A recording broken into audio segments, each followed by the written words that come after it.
Assalamualaikum warahmatullahi wabarakatuh. Assalamualaikum Ustaz. Masya Allah, kita ketemu lagi di acara ngaso nih Ustaz. Kalau kita bicara pakai hitungan hari kurang lebih ya 4 atau 3 hari lagi kita akan memasuki bulan Zulhijjah. Ayo. Dimana kalau dalam hitungan Islam itu Hijriyah ya, bukan yang Masehi, Zulhijjah itu berada di bulan paling ujung ya Ustaz ya. Iya, betul. Ya, Masya Allah. Ntar tema kita ini akan seputar yang identik dengan Zulhijjah dulu Ustaz. Sebelum kita masukin Zulhijjah, kita masuk berkurban dulu. Siap. Aneh sapa dulu sahabat-sahabat ngaso. Sahabat-sahabat ngaso, alhamdulillah, bagaimana kabar antum semua? Masya Allah, terima kasih buat antum-antum semua yang masih istiqomah untuk menyaksikan tayangan ngaso. Yang mana tayangan ini juga berafiliasi langsung dari Majelis Rasulullah, dan mudah-mudahan setiap tayangan ini antum juga sama juga kayak ngaji di Majelis Rasulullah. Tapi bukan mana ngajinya sama guru kita nih. Kita bahas tentang kurban dulu. Assalamualaikum guru. Masya Allah, kalau kita bicara tentang kurban nih ada beberapa pertanyaan yang kira-kira klasik ditanyain, tapi kalau kita nggak punya pengetahuannya bisa jadi sok tahu gitu guru. Insya Allah. Ustaz, apa sih Ustaz guna dari berkurban itu Ustaz? Nah, kita di Indonesia mengenal hewan kurban, hari raya kurban. Yeah. Padahal kalau kita lihat di Arab itu mereka nggak mengenal kurban. Yang mereka kenal adalah udhiyah. Oh, Al-udhiyah, ya, al-udhiyah itu. Kemudian kita di sini jadi kurban, ya. Yeah. Kurban. Hewan kurban di sana ya hewan udhiyah. Udhiyah bukan kurban. Bukan Tapi kurban sendiri itu diambil dari bahasa Arab. Kalau tadi pertanyaannya apa? Urgensi. Maksud apa? dari tujuan dari kurban itu. Makanya di sini diungkapin dalam kitab fikih, ma yuzbah minal ibil awil baqar awil ghanam awil ma'iz taqarruban ila Allah taala yaumil 'id. Segala sesuatu dari hewan ternak yang disembelih, baik itu onta, kambing atau sapi, taqarruban ila Allah taala yaumil 'id. Dalam rangka yang disembelih dari hewan ternak yang tadi disebutin, dalam rangka mendekatkan diri pada Allah Subhanahu wa taala di hari Id dan di hari Ayyamut Tasyrik. Jadi kalau ditanya apa nih maksud tujuan Al-Qur'an? Ya untuk mendekatkan diri pada Allah Subhanahu wa taala. Ya. Yang paling efektif mendekatkan diri pada Allah Subhanahu wa taala di hari Id ialah dengan ngocorin darah. Ngocorin darah dari apa? Dari hewan ternak yang tadi kita sebutin. Itu kambing, sapi, dan onta. Mantap. Jadi maksudnya untuk mendekatkan diri pada Allah Subhanahu wa taala. Begitu, Pak. Oke. Ustaz, kalau kita bicara tujuan dari kurban adalah untuk mendekatkan diri, sekarang kita bicaranya adalah ukuran ya Ustaz. Jadi kalau kita bicara ukuran, semua orang mungkin, mohon maaf ya Ustaz ya, mau berkurban. Betul. Dan apa namanya, mungkin mereka sangat banget pengen berkurban, tapi kan balik lagi nih, sebenarnya ada yang, maaf ya Ustaz ya, berkurban kan pakai biaya, beli biaya ternaknya, ada proses dan lain-lainnya. Nah sekarang kalau kita bicara ilmunya dulu nih Ustaz, kalau kita dari sisi ilmu, yang wajib berkurban ini ukurannya gimana Ustaz? Nah, sebenarnya hukum kurban ini atau hukum udhiyah ini bukan wajib ya, tapi sunnah muakkadah. Sunnah yang sangat ditekankan, yang sangat dianjurkan. Nanti bisa jadi wajib kalau dinadarin dan sebagainya. Tapi hukum umumnya itu adalah sunnah muakkadah. Sunnah muakkadah bagi siapa? Yang pertama bagi muslim, baligh, akil, dan bagi orang yang memiliki kemampuan. Nah, standar kemampuan finansial itu yang kayak gimana? Standar finansial kemampuan dikatakan orang ini emang sunnah muakkadah dia melaksanakan kurban. Ya, itu yang kayak gimana? Yang pertama, orang yang memiliki kemampuan untuk memberikan nafkah kepada yang wajib dinafkahinnya. Keluarga lah ya. Nah, keluarganya, ya. Istrinya, anaknya, kalau orang tua yang nggak mampu, orang tuanya. Ya. Nafkah terdiri dari apa aja? Makanan. Makanan, kemudian pakaian untuk menutup auratnya, kemudian tempat tinggal buat bernaung dia dari panas kepanasan, dari hujan kehujanan, sekalipun kontrak gitu, sekalipun kontrak.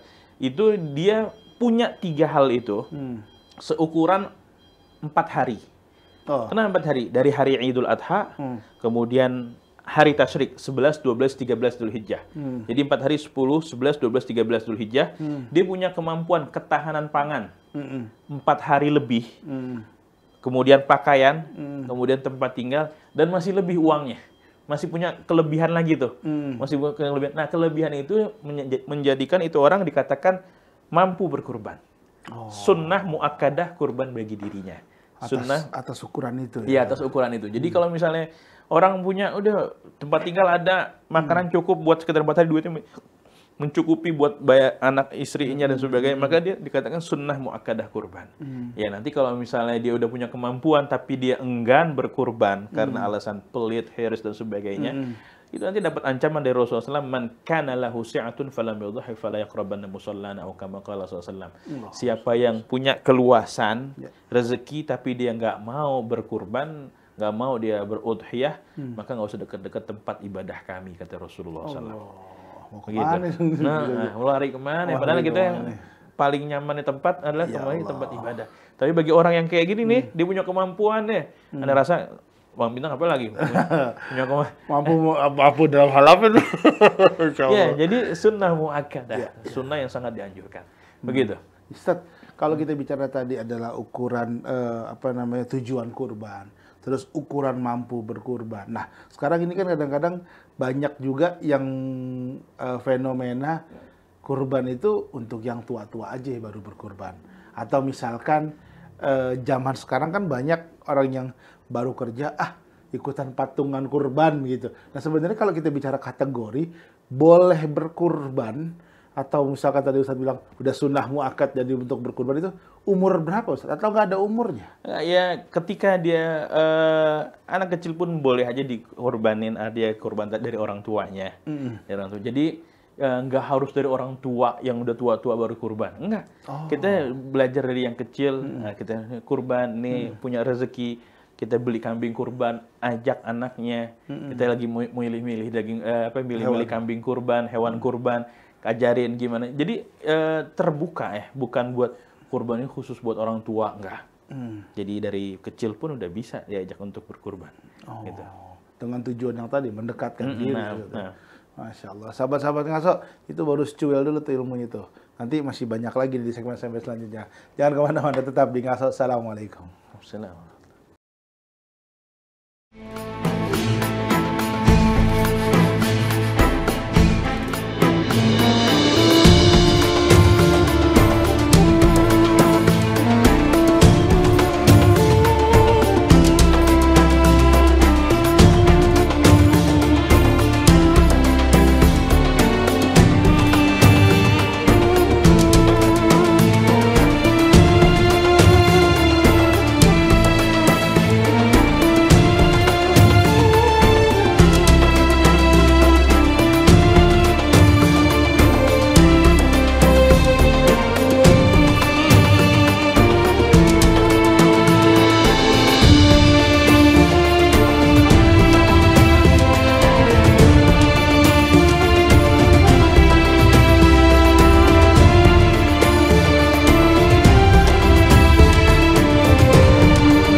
Assalamualaikum sahabat-sahabat ngaso. Masya Allah, antum-antum yang lagi di perjalanan, mungkin yang sore ini masih sibuk menungguin maghrib, tar dulu nih, kita masih ada ngaso, ngaji sore.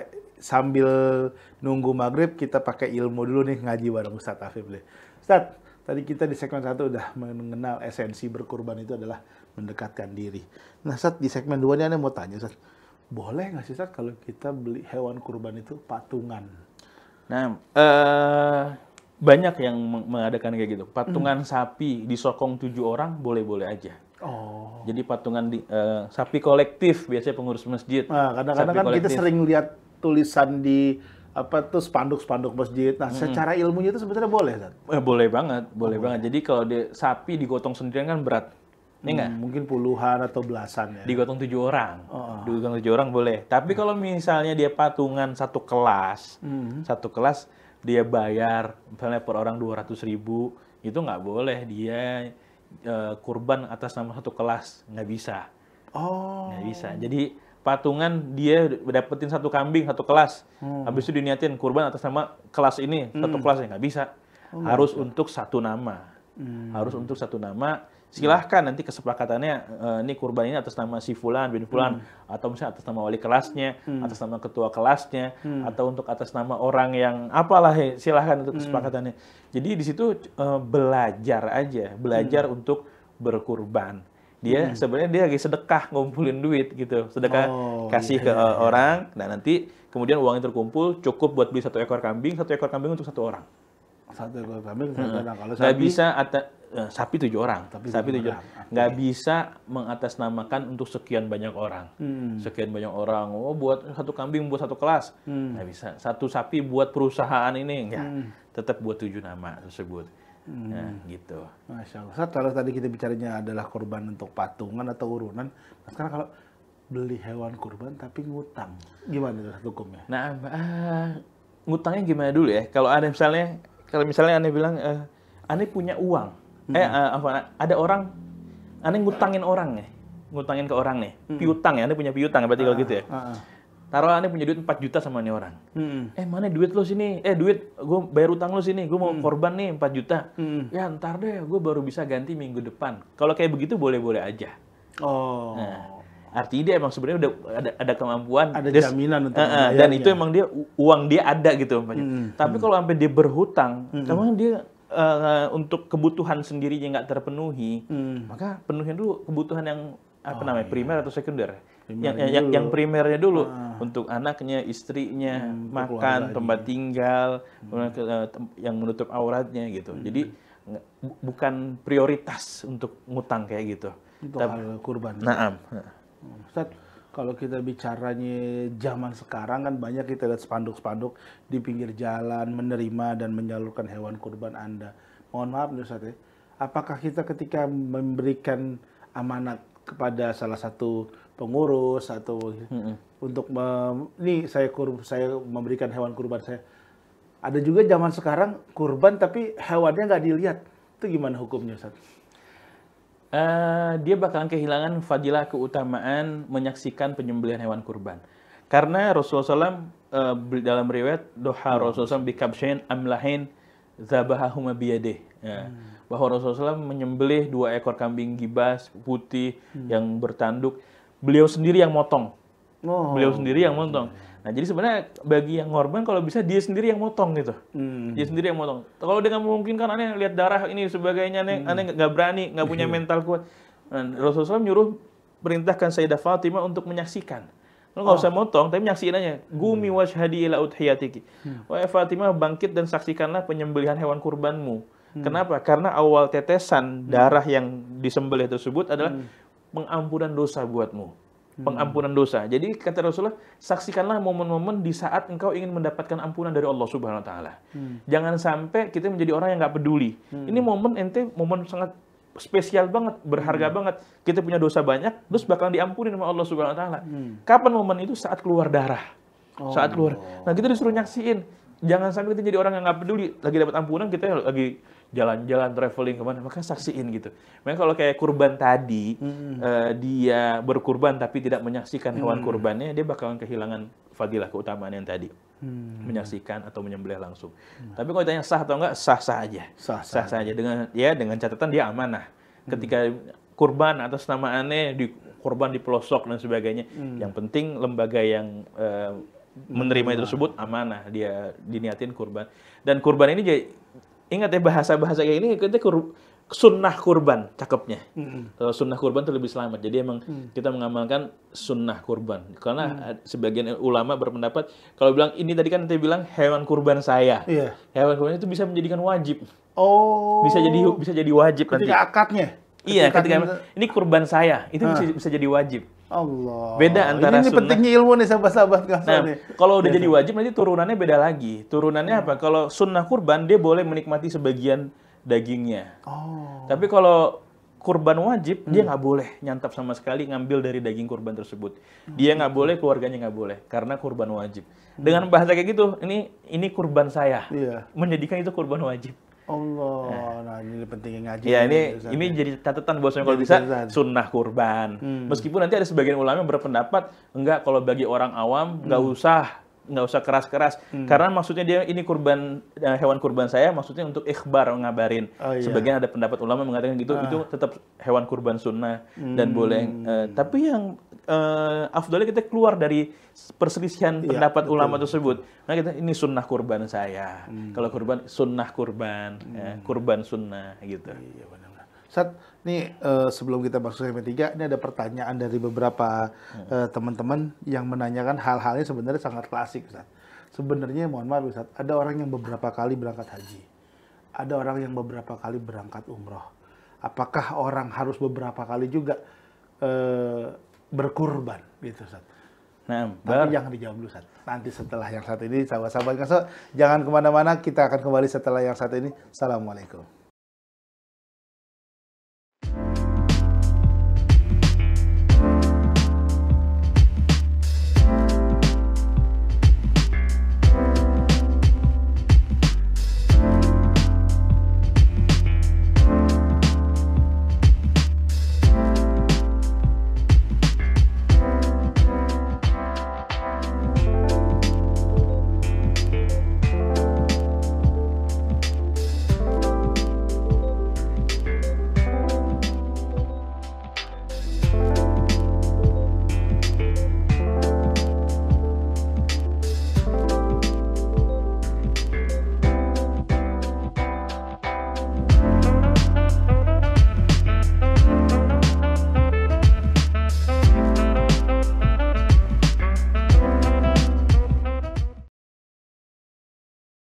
Assalamualaikum sahabat-sahabat ngaso. Masya Allah, tadi kita udah buka dengan judul berkurban.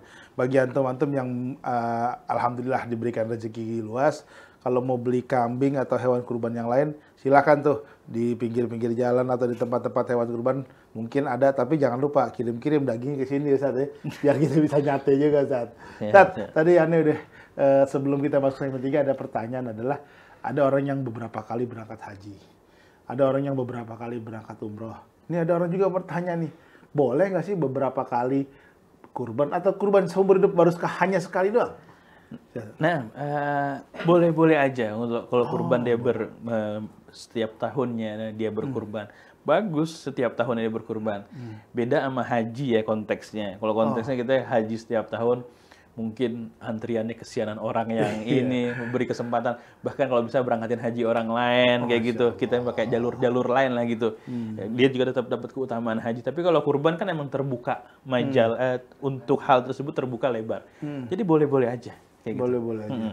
Dan tadi Ustadz bilang adalah menghajikan orang lain. Berarti boleh juga mengkurbankan orang lain itu boleh tak? Nah, atas pengetahuannya tapi izin. Aneh nih kambing buat ente nih, aneh kurban sama ente. Gitu. Harus sepengetahuan. Iya, sepengetahuan. Masya Allah, gitu. Enaknya di Islam pakai ilmu nih, tapi sahabat-sahabat ngasih. Saat ini ada pertanyaan selanjutnya adalah kurban itu boleh nggak dibarengin sama akikah? Kadang kan kita tahu nih akikah tuh kalau anak laki-laki kambing 2, anak perempuan kambing 1, tapi karena pas kalian deh gitu, itu boleh nggak, Ustaz? Ya, yang mu'tamadnya nggak boleh. Yang mu'tamadnya nggak boleh. Kurban tersendiri, akikah tersendiri. Kalau kita lihat turunannya juga, kurban itu dibagikan daging itu dalam keadaan mentah. Oh gitu. Ya, kalau akikah dibagikan dalam keadaan matang. Nah, sudah matang. Jadi kalau yang mau tamat, boleh nggak digabungin kurban sama akikah? Nggak boleh. Oh nggak boleh. Nggak boleh. Ya, meskipun nanti ada pendapat, wah ini kalau hitung-hitungan secara finansial, aneh punya duit sekarang doang. Kayaknya aneh nggak yakin besok nih bisa untuk kurban lagi ya, makanya aneh mau gabungin boleh nggak? Gitu. Ada pendapat yang membolehkan. Tapi aneh bicara yang sampai aneh mau tamat nggak boleh. Tapi maaf Tante, kalau kita bicara zona nyaman atau zona amannya dulu, kalau ketika dihadapkan dengan situasi kayak gitu, yang mana di kita dulu kan, Ustaz? Yang mana gitu? Ya, ini menurut perspektif pandangan Ustaz sendiri aja gitu. Kalau udah sampai di hari-hari Zulhijjah ini kurban. Allah. Nah, kalau sampai. Tapi kalau misalnya pas kelegaannya di luar dari Zulhijjah ya akikah. Akikah dulu ya. Akikah kan panjang ya. Iya. Akikah itu jadi kalau orang belum diakikahin, sebenarnya akikah buat orang tuanya. Orang tuanya mengakikahin anaknya usia 7 hari, 14 hari, 21 hari setelah nifas sampai terus berlanjut. Kalau sampai usia balik berpindah kepada dirinya sendiri. Jadi kalau aneh belum diakikahin, nanti beli kambing sendiri dah gitu. Jadi dia beli sendiri mengakekahin buat diri sendiri. Terus potong rambutnya gimana ya? Udah nggak usah dipotong. Udah gede, udah berjenggot. Ya, Iya. begitu. Ustaz, pertanyaan terakhir, Ustaz. Sebenarnya kurban itu kan tadi Ustaz bilang dibagikan daging dalam keadaan masih mentah. Boleh nggak Ustaz kalau kita berkurban, niat berkurban, tapi dagingnya kita nggak bagi-bagiin? Boleh nggak tuh Ustaz? Artinya kita mungkin ya di daerah mana atau daerah mana kita kurban, yang nggak ada tetangga, dagingnya kita konsumsi sendiri. Nggak boleh. Oh, nggak boleh. Kurban ini harus ada yang dibagi. Oh. Harus ada yang dibagi. Ya meskipun itu cuman beberapa potong harus dibagi, sebagian disedekahin. Gitu. Oh gitu. Lebih banyak ente makan sama yang keluarga ente boleh-boleh, tapi harus ada yang dibagi. Harus ada yang dibagi. Dan afdolnya sebagian ada berpendapat makan secukupnya dari daging kurban yang ente kurbanin tersebut buat sekedar lauk, sisanya dibagiin. Sebagian lagi pendapat sepertiga buat buat dia yang kurban sama keluarganya, sepertiga buat fakir miskin, sepertiga lagi buat hadiah. Kalau hadiah ini buat orang-orang kaya, tetangga, ya, itu hadiah untuk dikonsumsi, untuk dimakan. Tapi beda dengan untuk ketika sodako untuk si fakir miskin. Kalau fakir miskin itu bisa buat kepemilikan. Bedanya kepemilikan sama hadiah untuk makan, kalau hadiah untuk makan nggak boleh dijual lagi. Tapi kalau buat si fakir miskin itu, dia udah nerima nih si fakir miskin nih, daging banyak dari masjid mana dijual, boleh. Gitu. Ya. Baru tahu. Masya Allah, sahabat-sahabat Kaso, itu dialah pentingnya kita ngaji. Saat udah jeda di segmen 3, artinya kita juga harus mengakhiri episode kali ini. Tapi sebelum kita berpisah, kita pengen dengar dulu nasihat Ustaz tentang kurban. Jadi mudah-mudahan antum-antum yang ada rezeki, diberikan keluasan rezeki, ayo berkurban gitu. Silakan Ustaz. Nah, ya, nggak usah terlalu cemas mengkhawatirkan rezeki esok. Ya, Kalau sekarang nanti ada keluasan, kelegaan rezeki, silahkan berkurban. Untuk hari esok serahkan pada Allah Subhanahu wa Ta'ala. Sebagaimana Allah juga nggak meminta amal ibadah buat hari esok, tapi amal ibadah hari ini yang diminta oleh Allah Subhanahu wa Ta'ala. Kira-kira begitu. Ya, tadi kan mungkin ukurannya rezeki aneh baru ada buat beli kambing nih, belum mampu beli sapi nih. Yang penting kurban aja dulu Ustaz. Nah, betul. Masya Allah, itu dia. Sahabat-sahabat Ngaso, itu dia tadi episode kali kita hari ini. Mudah-mudahan apa yang saya diskusikan sama guru kita ada manfaat buat antum semua. Saya pamit, akhir kata, Assalamualaikum warahmatullahi wabarakatuh.